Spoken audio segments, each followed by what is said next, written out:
August 23, 1971, Fort Worth, Texas. A woman in white gloves arrives at an apartment door. She's well-dressed, polite, professional. She says she's there to pick up a baby. Inside, the roommate doesn't hesitate. She hands over 21-month-old Melissa Highsmith, along with diapers, a dress, and tiny sandals. The woman walks away. Melissa Highsmith wouldn't be seen again for 51 years. And when the truth finally surfaced, it revealed something almost impossible to believe. The girl everyone had been searching for across the country had never really left town at all. Before we begin, let me know in the comments where you're watching from. And don't forget to subscribe for more deep dive mystery stories.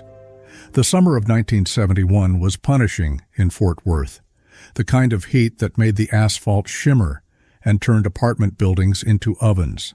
Inside one of those buildings, the Spanish Gate Apartments on East Seminary Drive, a young mother named Alta Apantenko was facing an impossible choice.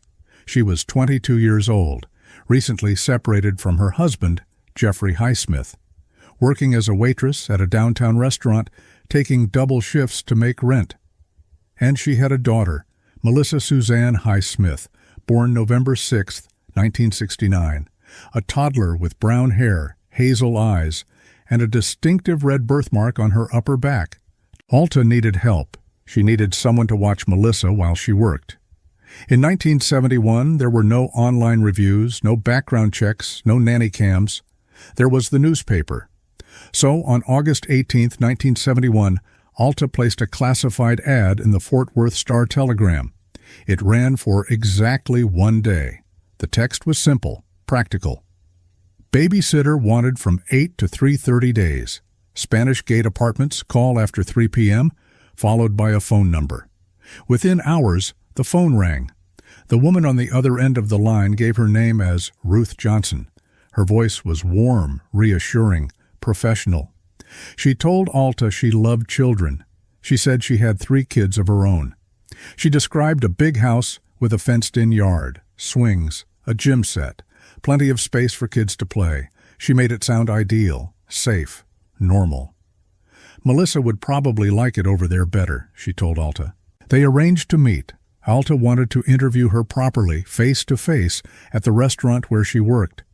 But Ruth Johnson never showed up. Then the phone rang again. Johnson called back, apologetic. She'd had a car accident, she said. She was sorry. She really, really wanted the job. She repeated the details, the big yard, the other children, how much she loved taking care of kids.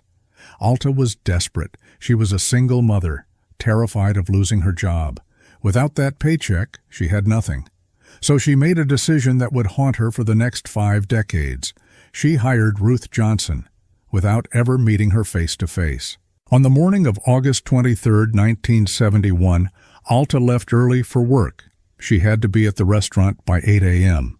Melissa was still asleep when she left, so Alta asked her roommate to stay home and wait for the babysitter.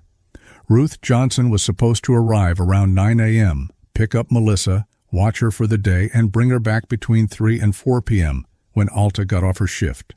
Simple, straightforward, routine. Around 9 a.m., there was a knock at the door. The roommate answered. The woman standing in the hallway was well-dressed, maybe even overdressed for a day of babysitting. She wore a nice dress, long white gloves, a scarf tied around her neck, and a bonnet or head covering that obscured much of her hair and face. It was 104 degrees outside, but this woman was dressed like she was going to church, not babysitting a toddler in a Texas summer. The roommate would later tell police that something about the outfit seemed strange, too formal, too concealing. But the woman's demeanor was calm, polite, composed. She introduced herself as Ruth Johnson, spoke kindly, and seemed trustworthy. "I'm here to pick up the baby," she said.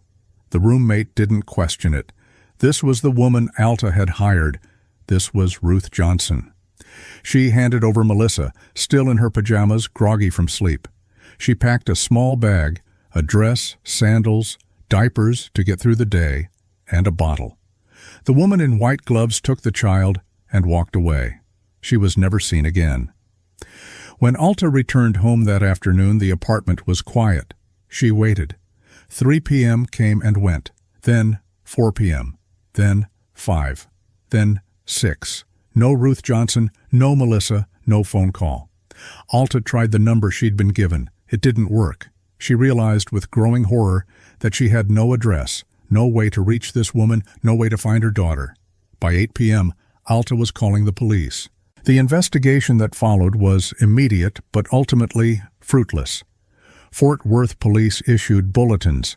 They created a composite sketch based on the roommate's description, the only person who'd actually seen Ruth Johnson face to face.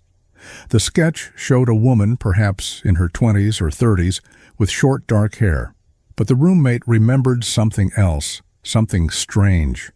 She later told investigators she wondered if Ruth Johnson might have been a man wearing women's clothing. Investigators noted the gloves and scarf as possible indicators of deliberate disguise. Gloves would eliminate fingerprints. Head coverings would conceal hair color and style. The outfit, in retrospect, appeared less like eccentricity and more like planning. The FBI got involved, classifying the case under federal jurisdiction as a likely interstate disappearance. The case was featured in local newspapers, then regional news. Tips came in. None of them led anywhere. Police told Alta they had no evidence that Melissa had been harmed. They suggested maybe the woman was lonely, desperate for a child. Maybe she'd take care of Melissa like her own, but Melissa was gone, and Alta Apantenko's life shattered into before and after. The first year was really, really bad, Alta would say decades later. They couldn't help me. I was only 22 years old. I went through a lot of depression. But there was something else, something even worse than the grief. Within days of Melissa's disappearance, the whispers started. People in the community began to question Alta's story. A single mother, a baby that vanished. No witnesses except a roommate. Some people wondered if Alta had done something to her own child. The accusations, spoken and unspoken, followed her for years, for decades. She'd lost her daughter, and then she lost her reputation. But Alta never stopped believing Melissa was alive. Years passed. She went on to have 4 more children, Rebecca, Victoria, Sharon, and Jeff. Melissa's siblings, kids who grew up knowing they had a sister out there somewhere, a ghost at the dinner table. Every year on November 6th, Melissa's birthday, the family gathered for a small celebration. A cake, candles, and a wish spoken aloud. We'll bring you home. Alta kept the tradition even when others urged her to let go. Neighbors saw her setting a single candle by the window each November. When asked why she continued after so long, she answered simply, "Because I haven't seen her, and until I do, she's not gone." The case went cold. The leads dried up. The Fort Worth Police Department reopened the investigation in 2005, hoping new technology might help. But the decades kept piling up. 20 years, 30, 40, 50, and still no Melissa. While Alta Apantenko was searching, mourning, and enduring accusations that she'd hurt her own child, Melissa Highsmith was alive. She was living under a different name, Melanie Walden. And she was less than 20 minutes away from her biological family in Fort Worth, the same city she'd been taken from. Melanie, grew up believing the woman who raised her was her mother. She had no memory of that morning in August 1971, no memory of the apartment on East Seminary Drive, or the roommate who handed her to a stranger, or the mother who came home to find her gone. Her earliest memories were of a different life, a harder life. "I didn't feel loved as a child," Melissa would say when she finally learned the truth. It was a difficult environment. The woman who raised her was cold, controlling. She told Melissa she was born at home, that she had brain damage, that she needed to be sheltered and protected. She wouldn't let Melissa go outside to play. She isolated her. And when Melissa got older, the household became unstable. At 15, Melissa ran away. She lived a difficult life on her own, surviving however she could.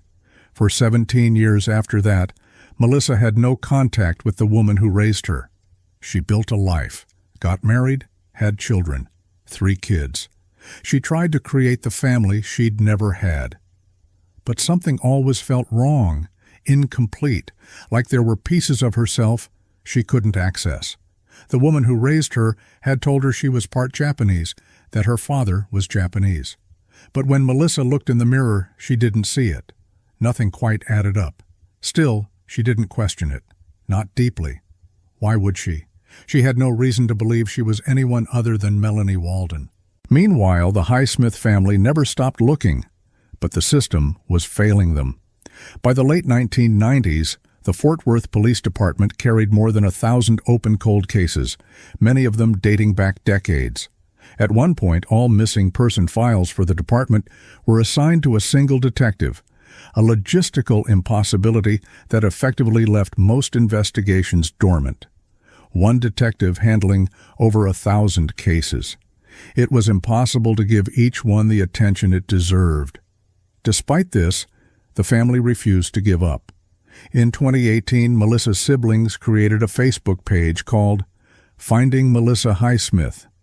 They shared age progression photos, images generated by forensic artists in the 1980s, 1990s, and 2000s, showing what Melissa might look like as a teenager, then an adult, then middle-aged. They posted the composite sketch of Ruth Johnson. They kept the story alive online, hoping someone, somewhere, might recognize something. DNA testing, when it first became commercially available in the 1990s, added a new dimension to the search. The Highsmiths submitted samples whenever possible, but the technology was primitive and databases were incomplete. Each result came back the same, no match. Still, Alta refused to let the word closure enter her vocabulary. Every time the phone rang, Alta later recalled, "I thought maybe this is it." And then it wasn't. Hope became both my lifeline and my punishment. For Alta, belief wasn't a choice, it was survival. "If I stop believing she's alive," she said once, "then I lose her twice." Then, in September 2022, a tip came in. The National Center for Missing and Exploited Children received an anonymous report, a possible sighting. Someone thought they'd seen a woman in Charleston, South Carolina, who matched the description of Melissa Highsmith. The family traveled there, hopeful, desperate. But like so many tips before, it led nowhere. By late 2022, 51 years had passed since Melissa vanished. Her mother, Alta, was 73. Her father, Jeffrey, 72. They'd spent more of their lives without Melissa than with her. But they'd never given up, and they were about to try one more thing. In October 2022, Jeffrey Highsmith submitted his DNA to 23andMe, a commercial genealogy website where people upload genetic data to find relatives and build family trees. It was a long shot. Jeffrey wasn't expecting much. Millions of people use these sites. The odds of finding a match seemed impossibly small. But on November 22, 2022, the results came back. 23andMe had found matches, 3 of them. The system identified these individuals as Jeffrey's grandchildren, genetically related to both him and Alta. But there was a problem. The Highsmith family knew all of their grandchildren. These 3 matches weren't any of their known grandkids, which meant only one thing. These were Melissa's children. The discovery was electrifying and terrifying at the same time. After decades of dead ends, they might have finally found her. But what if they were wrong? What if it was another false lead? The family knew they needed help, someone who understood genetic genealogy, who could interpret the data and trace it to a real person. Enter Lisa Jo Sheila. Sheila was a clinical laboratory scientist from Cherry, Minnesota, and an amateur genealogist. She'd found her own biological father through DNA testing in 2017, and since then, she'd dedicated herself to helping others do the same. She'd even been working on her own family mystery, the disappearance of her relative Barbara Louise Cotton, who'd vanished from Williston, North Dakota in 1981. The Highsmith family had been featured on a podcast called The Vanished in the fall of 2022. When the hosts learned about the DNA matches, they connected the family with Lisa Jo Sheely. Sheely looked at the results and immediately saw the pattern. The markers were clear. The profiles showed a direct first-degree connection to Jeffrey Highsmith, a 99.999% probability of a biological grandparent-grandchild relationship. Holy cow, she thought. Is this too good to be true? But it wasn't. Sheila cross-referenced the DNA data with public records, marriage certificates, birth records, address histories. She used what genealogists call traditional genealogy to trace the connections. And she found her, a woman living in Fort Worth, going by the name Melanie Brown or Melanie Walden. Married, 3 kids, living her life less than 20 minutes from the apartment where she'd been taken. The Highsmith family now had a name, an address, a Facebook profile. But they had to be careful. They didn't want to scare her. They didn't want to accuse, so they reached out gently, first through Melissa's children, then through her husband. Eventually, Jeffrey Highsmith sent a message directly to Melissa via Facebook Messenger.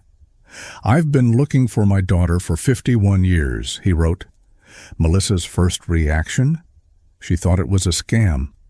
"I'll be praying for you," she wrote back, "but I don't think I'm your daughter." Then her husband found the Finding Melissa Highsmith Facebook page. He saw the baby photos the family had posted, pictures of the toddler taken before she disappeared. He showed them to Melissa. She stared at the images. Then she found her own baby pictures, the ones the woman who raised her had kept. "It's like my twin," Melissa said. There was also something else. When the family saw recent photos of Melissa on social media, they noticed the birthmark, the distinctive red mark on her upper back, just below her neck, the same birthmark that had been documented in the original missing persons report from 1971. Still skeptical but curious, Melissa agreed to take a DNA test. The results would take time, but the family already felt certain. Before the official results came in, Melissa made a decision. She needed to know the truth. She needed to confront the woman who'd raised her. She reached out via Facebook Messenger. "Do you have anything you need to tell me?" she asked. "Am I this little girl?" There was a pause. Then the response came. The woman confessed, sort of. She claimed she'd bought Melissa in a bar in 1972 for $500. Someone had sold her a baby, she said. She'd known all along that the child was Melissa Highsmith. That just made it real, Melissa said. But Melissa didn't believe the story, not entirely. "In my heart, I don't believe she bought me," Melissa would say later. "I think she was the one that answered the ad and took me. The woman who raised Melissa died before police could interview her, taking whatever truth remained with her to the grave." On Friday, November 25, 2022, the day after Thanksgiving, Melissa Highsmith met her biological brother Jeff for the first time. Jeff had been born after Melissa's disappearance. He'd never met his oldest sister. He'd spent his entire life hearing stories about her, imagining her, wondering if she was alive. "It was a dream come true," he said. The next day, Saturday, November 26, 2022, Melissa met her mother and father at a church gathering in Fort Worth. Alta Apantenko hadn't seen her daughter in 51 years. She'd spent half a century wondering, grieving, hoping, being accused. And now, here was Melissa, alive, standing in front of her. "I cried like a baby," Alta said. "I'm just elated. I can't describe my feelings. I'm just so happy to see my daughter. I didn't ever think I would ever see again." Jeffrey Highsmith, Melissa's father, was overwhelmed. After 51 years, it's so emotional. Melissa sat with her parents and looked at photos of herself she'd never seen before. Pictures from her early childhood. Images of a life she couldn't remember. "It is overwhelming," she said, "but at the same time, it's the most wonderful feeling in the world. I feel like I am dreaming, and I keep having to pinch myself to make sure I'm awake." Her siblings, Victoria, Sharon, Rebecca, met her one by one. They'd grown up with a ghost sister, a missing piece of their family. And now she was real, tangible, right there. "I couldn't stop crying," Victoria said. "I was overjoyed, and I'm still walking around in a fog, trying to comprehend that my sister is right in front of me and that we found her." Sharon, who lived in Spain, said the experience was overwhelming and incredible. "We have worked with law enforcement, and we've tried to do our own private family investigations. For decades, my parents have chased leads, hiring their own labs and investigators. And yet, these DNA tests, which are available to anyone, helped us find our lost loved one." The family gathered at their church in Fort Worth for a celebration. They took photos, everyone together for the first time. 51 years of absence collapsed into a single moment. The story exploded across the country. CNN, ABC, CBS, Fox, every major news outlet picked it up. The New York Times called it one of the longest-running missing child cases ever solved through consumer DNA. CNN described it as a triumph of determination and DNA. The Washington Post framed it as a Thanksgiving miracle rooted in data. The Fort Worth Police Department released a statement saying they were overjoyed and would conduct official DNA testing to confirm Melissa's identity. But the family already knew.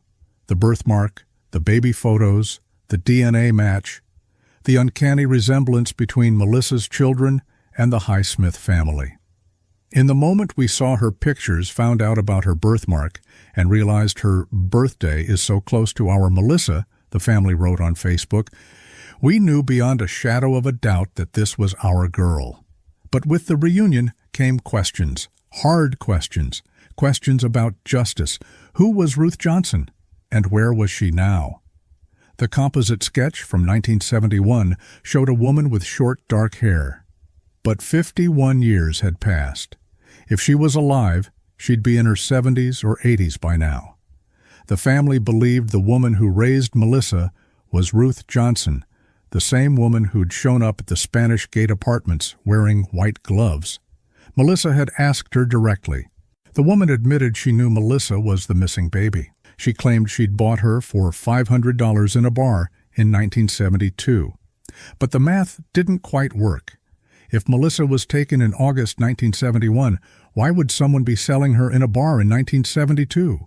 And if the woman really bought her from a stranger, why would she keep her for 51 years, telling no one? The truth seemed obvious. The woman who raised Melissa was the woman who took her. But there was a problem, a legal problem. In Texas, the statute of limitations for this type of case is 20 years after the victim's 18th birthday. Melissa turned 18 in November 1987. 20 years later was November 2007. The clock had run out 15 years before she was ever found. Even though the criminal statute of limitations expired, the Fort Worth Police Department said in a statement, "We are committed to completing this investigation to uncover all of the available information concerning Melissa's disappearance that occurred 51 years ago." But completing the investigation didn't mean arrests. It didn't mean charges. It meant gathering information, documenting what happened, and closing the file. For Melissa's father, Jeffrey, this was devastating. "She stole 51 years of my joy with my family," he said. "Justice needs to be served." But legally, there was nothing to be done. The woman who raised Melissa, now deceased, could never be prosecuted. She'd gotten away with it, not because of lack of evidence, not because of reasonable doubt, but because too much time had passed. The family began advocating for a change in the law. They argued that cases involving missing children shouldn't have a statute of limitations, that missing children deserve justice no matter how much time has passed. But changing the law wouldn't help Melissa. It was too late for that. Melissa herself had complicated feelings about it. "I don't want charges pressed," she told reporters. "I would like answers."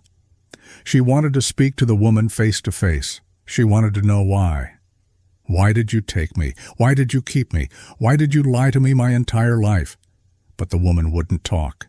And then she died, taking those answers with her. In the months that followed, Melissa began the slow, disorienting process of rebuilding her identity.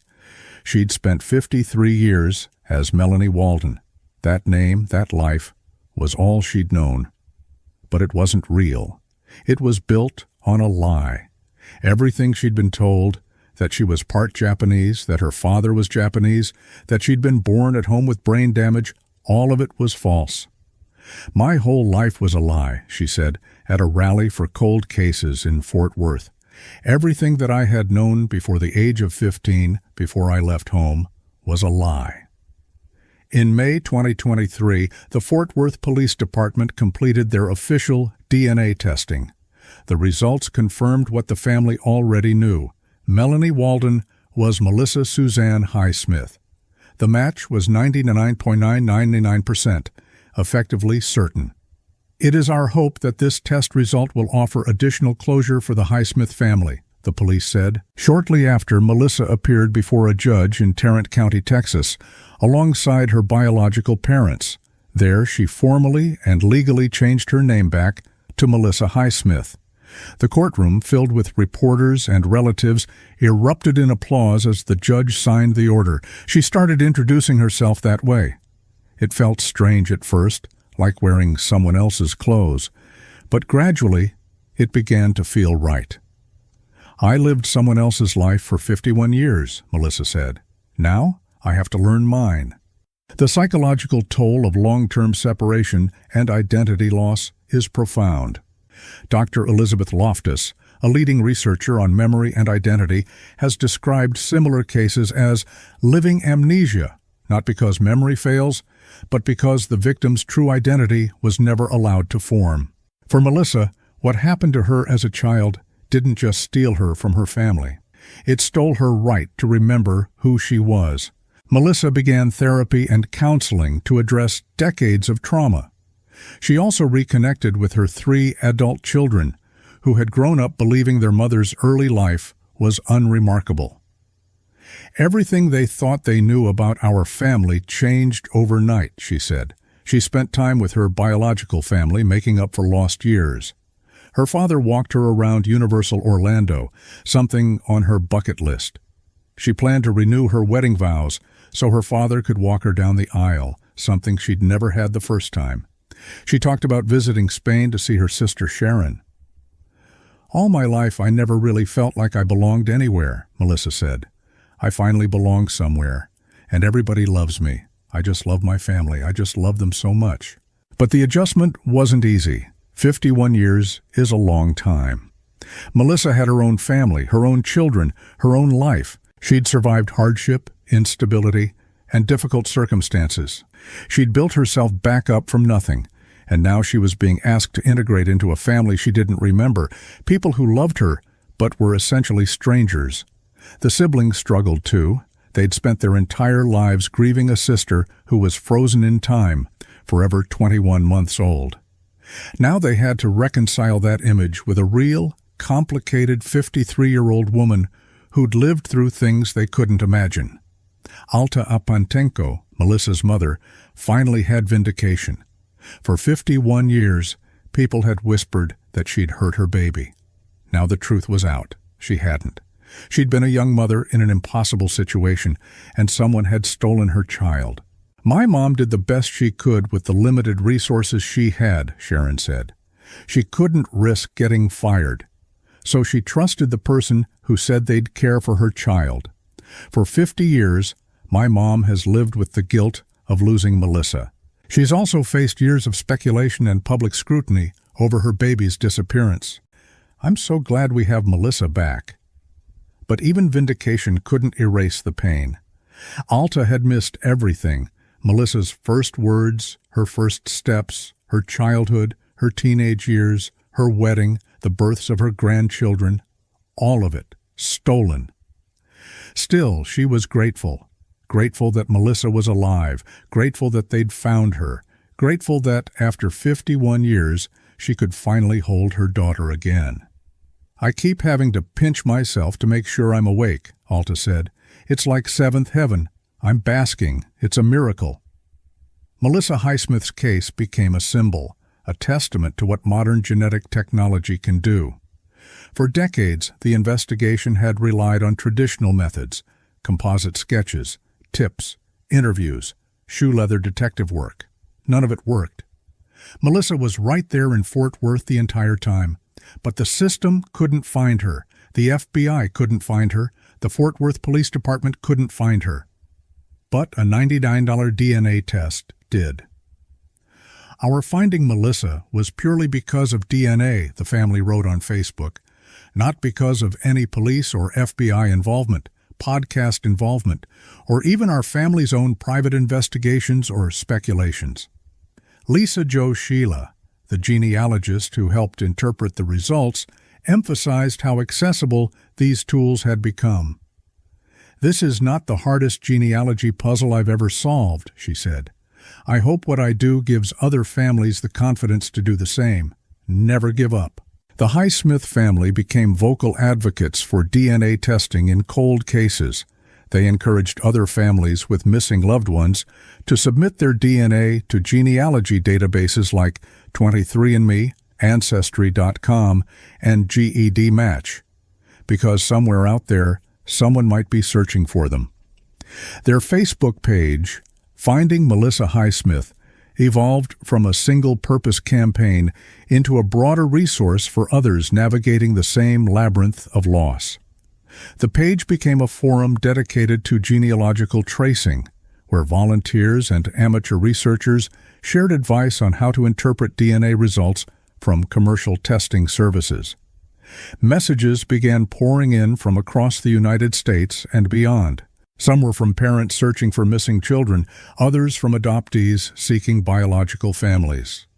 The Highsmiths, now familiar with the process, began responding personally. "We can't solve every case," Melissa said in one post, "but we can help people understand the tools that might." By the end of 2023, the Finding Melissa Highsmith page had directly connected with more than 30 families seeking their own missing relatives through DNA tracing. Some found partial matches. A few made full reunions. Each success reinforced the family's message that even the coldest cases could thaw under persistence, patience, and science. The impact extended into academic and law enforcement circles. At a forensic science conference in 2023, researchers cited the Highsmith case as a transformative example of how open-source DNA databases could complement traditional policing. Some police departments began pilot programs to train officers in interpreting genealogical matches and managing family-initiated searches. The National Center for Missing and Exploited Children launched a new initiative to collaborate with private DNA companies, referencing the Highsmith recovery as a catalyst. "It changed how we think about old cases," one NCMEC official said. "Families aren't just waiting anymore, they're investigating." For Melissa, the story became less about what was taken and more about what was found. She began speaking publicly at small community events and online panels about identity recovery and trauma resilience. "I lost 51 years," she told one interviewer. "That time doesn't come back. But if my story helps someone else find their family, that's what matters." For Jeffrey, the discovery validated every decision, every tip followed, every test submitted, every late-night search through archives and online forums. 51 years of work, he told a reporter, and it took a little piece of DNA to bring her back. The case also raised uncomfortable questions about privacy, consent, and the ethics of using consumer DNA databases for investigative purposes. When people submit their DNA to 23andMe, they're usually looking for information about their ancestry, their health risks, maybe some distant cousins. They're not expecting to expose a decades-old missing person case. And yet, that's exactly what happened. The woman who raised Melissa, who may well have been Ruth Johnson, the woman in white gloves, was exposed not because she confessed, not because she made a mistake, but because her victim's family used a technology that didn't exist in 1971. Some people find that troubling. Others see it as poetic justice. For the Highsmith family, it was a miracle. Looking back, Jeffrey summed it up with quiet clarity. For 51 years, we were looking in the wrong places. Now we tell people, look everywhere, but don't forget to look close. Alta, now in her 70s, spoke less often to the press, preferring to spend her days surrounded by her reunited family. Yet, when she was asked what lesson she hoped others would take from her story, her answer was simple. Don't stop believing, and don't wait for someone else to find them. You can be the one. Here's what we know for certain. On August 23, 1971, a woman calling herself Ruth Johnson picked up Melissa Highsmith from the Spanish Gate Apartments in Fort Worth, Texas. She never brought her back. Melissa was raised under the name Melanie Walden by a woman who knew she was the missing baby, but kept her anyway. On November 22, 2022, a 23andMe DNA test connected Melissa's children to her biological parents. She was found alive, living less than 20 minutes from the family that had been searching for her for 51 years. In May 2023, official DNA testing confirmed her identity with 99.99% certainty.